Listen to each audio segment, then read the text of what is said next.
ذرا بات کرتے ہیں بجلی کے شعبے کی، اور اطلاعات اور خبر یہ ہے کہ بجلی کے شعبے میں تھوڑی سی بہتری ضرور آئی ہے، اور یہ بہتری کے آثار تب سامنے آئے جب اعداد و شمار سامنے آئے، اور مرکز سے لے کر ریاستی حکومت نے جب اعداد و شمار جاری کیے، جب ان کا انالیسس ہوا تو پتہ لگا کہ ابتری کے بدلے بہتری کے آثار سامنے آئے ہیں۔ جموں کشمیر کی پاور سپلائی گیپ 19.1% 2014-15 میں تھی، اور یہی گیپ سال 2025-26 میں صرف 0.1% تک آ گئی۔ اور رپورٹ کا ماننا ہے کہ پاور اویلیبلٹی ہے جی، یعنی صارفین تک بجلی پہنچنے کا سلسلہ زیادہ ہوا ہے سال 2025-26 میں، اور اسی طریقے سے پاور جنریشن اگرچہ سال 2019-20 میں بہتر رہی، تاہم امید کی جا رہی ہے کہ مزید بھی اس میں بہتری ہو سکتی ہے۔ اور یہ جو شارٹ فال کی ہمیشہ خبریں آتی تھی کہ جتنی ضرورت ہے اتنی بجلی ہے نہیں اور شارٹ فال بڑھتا تھا، اب اعداد و شمار یہ بتا رہے ہیں کہ شارٹ فال گھٹ رہا ہے۔ کیا ہے یہ پوری خبر؟ ڈیٹیل سے سمجھنے کی ضرورت ہے، کیونکہ اطلاعات اور خبریں تو یہ ہے کہ ابھی بھی بہت سارے علاقوں کے اندر بجلی کی آنکھ مچولی جاری ہے۔ جموں کے اندر گرمیوں کے دوران اور سرما میں سری نگر کے اندر پریشانی ہوتی ہے۔ آج بھی دور دراز کے علاقوں کے اندر یہ کہا جا رہا ہے جناب تارے تو آپ نے بچھا دی، میٹر بھی لگا دیا، لیکن 24 گھنٹے بجلی نہیں ہے، اس طریقے کی شکایتیں۔ لیکن اعداد و شمار جو کچھ کہہ رہے ہیں ذرا اس کو سمجھنے کی کوشش۔ عمران نائکو ہمارے ساتھ ہے۔ عمران اپڈیٹ کریں جی، کیا کچھ ڈیٹیلز آپ کے پاس ہے؟ کیونکہ ابھی تک ہم منفی خبریں دیکھ رہے تھے رپورٹس کے ذریعے سے، اب سرکاری رپورٹ یہ بتا رہی ہے کہ جناب now trend is changing, figures are changing, کیونکہ لیڈرشپ نے کچھ اس طریقے سے کیا گراؤنڈ پر کام کہ آہستہ آہستہ کر کے اب بہتری کے آثار دکھنا شروع ہو گئے ہیں۔ How far it is correct? کیا کچھ ڈیٹیلز آپ کے پاس؟ دیکھیے، ہمیشہ ہم نے دیکھا ہے کہ جموں کشمیر میں اگر کوئی ایڈمنسٹریٹو سطح پر کوئی اہم مسئلہ رہا ہے تو وہ جموں کشمیر کا جو پاور نظام ہے، جو پاور کا یا جو بجلی کا جو نظام ہے وہ ہے، وہ چاہے بجلی کی کمی ہو یا پھر پاور پروجیکٹس کی بات ہو، یا پھر ہم دیکھیں کہ پاور جنریشن ہم خود جنریٹ نہیں کر پا رہے ہیں، یا باقی چیزیں ہیں۔ لیکن جو اب اعداد و شمار سامنے آئے ہیں جس سے یہ پتہ چلا ہے کہ 2014 سے لے کے 2025-26 کے درمیان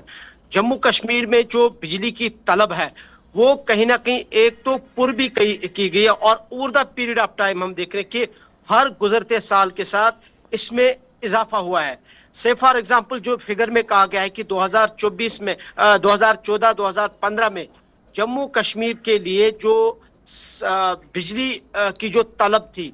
وہ جموں کشمیر کے لیے 14,000 سے 16,000 ملین یونٹس تھی۔ اسی طریقے سے 2015-2016 میں یہ 17,000 ملین یونٹس تک جو ہے اس کا فرق رہا، اور بیچ میں اگر ان 2-3 سالوں میں دیکھیں آپ تو تقریباً 3,000 ملین یونٹس کا جو ہے ہمیں فرق یہاں پہ ملتا ہے، یعنی کہ اتنی کمی دکھائی دی۔ اسی طریقے سے جب آپ 2016 سے 2017 سے جا کے 2021 تک جب ہم پہنچتے ہیں تو 2014 سے 2021 تک جو جموں کشمیر میں بجلی کی جو طلب ہے ان کے ملین یونٹس میں کافی ہمیں کنٹینیوسلی کمی آ رہی ہے۔ اور جب ہم 2014 اور 2025-26 کے ساتھ اس کو کمپیئر کرتے ہیں تو جہاں 2014 میں ہمیں 19.1% ملین یونٹس کی طلب تھی، وہیں صرف اب 2025-26 میں 0.1% کی طلب رہ گئی ہے۔ گویا اس کا مطلب یہ ہے کہ کہیں نہ کہیں سرکار نے اس میں تھوڑی سی امپرومنٹ کی ہے، جس کی وجہ سے کیا میں اس کو ایسے بھی دیکھوں؟ کیونکہ ابھی ہمارے دیکھیے ریسیونگ اسٹیشن اتنے بنے نہیں، جو ایک کرسٹل فیکٹ ہے۔ ہمارے پاس پاور جنریشن کے جو نئے یونٹس تھے نیشنل ہائیڈل پاور پروجیکٹس، وہ بھی کوئی اتنا بڑا کوئی کمپلیٹ نہیں ہوا جس سے ہم کہتے کہ اتنی بڑی تبدیلی آئی۔ یہ جو ہم نے دیکھا کہ انسولیٹڈ وائرز لگائی گئی، پرانی تاریں ہٹا دی گئی اور نئی تار لگائی گئی، سمارٹ میٹرنگ ہوئی، ایک پوائنٹ یہ، اور دوسرا پوائنٹ یہ جو سولر کا ایک نیا سسٹم انٹائر جموں کشمیر میں ہم دیکھ رہے ہیں، کیا یہ تو بنیادی وجہ نہیں ہے کہ یہ دونوں چیزیں جو ٹرانسمیشن اینڈ ڈسٹریبیوشن لاسز تھا اس میں بھی تھوڑی سی کمی آئی ہے، اور یہاں سے سولر نے بھی تھوڑی سی کمی کر دی، جس کی وجہ سے یہ اعداد و شمار ہمارے سامنے آ رہے ہیں؟ دیکھیے، ایک چیز کو ہمیں ایکسپٹ بھی کرنا پڑے گا اور انڈرسٹینڈ بھی کرنا پڑے گا کہ 2019 کے بعد جموں کشمیر سرکار نے اس محکمے میں کچھ اہم تبدیلیاں رونما کی، اوور ہال اس کا کیا. جیسے کہ آپ نے بھی اس کا ذکر کیا کہ ہم دیکھ رہے تھے کہ اکثر ووڈن پولز آپ گاؤں دیہات میں دیکھتے تھے، اور ایون سری نگر میں بھی، لیکن سب سے پہلے ان کو ریپلیس کیا گیا، اور وہاں پر جو ہے یہ اور جو ٹرانسمیشن کی جو تاریں ہیں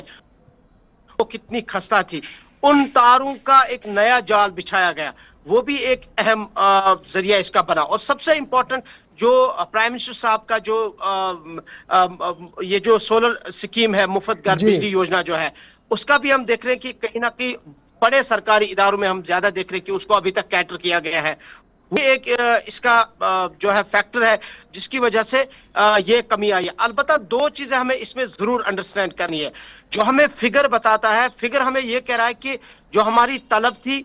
over the period of time, ان 10 سالوں کے دوران، 11 سالوں کے دوران تھوڑا سا جو گراف ہے وہ کم ہوا ہے. لیکن دوسرا اگر اس کا فیکٹر دیکھیں گے، اس کا مطلب یہ نہیں کہ ہم خود اپنی بجلی جنریٹ کر پائیں. اگر آپ اسی رپورٹ کو تھوڑا سا کھنگالیں گے تو آپ کو پتا چلے گا کہ ہم نے یہ جو بجلی کی طلب یا ڈیمانڈ جو ایٹ لیسٹ مکمل کی ہے ہر گزرتے سال کے ساتھ، اس میں بھی ہم نے اتنا زیادہ ہماری سرکار نے کام نہیں کیا ہے کہ جس سے ہمیں یہ لگے کہ کچھ ایسے بڑے پروجیکٹس یا تو نئے بنائے گئے یا پرانے پروجیکٹس پر سرکار نے جو ہے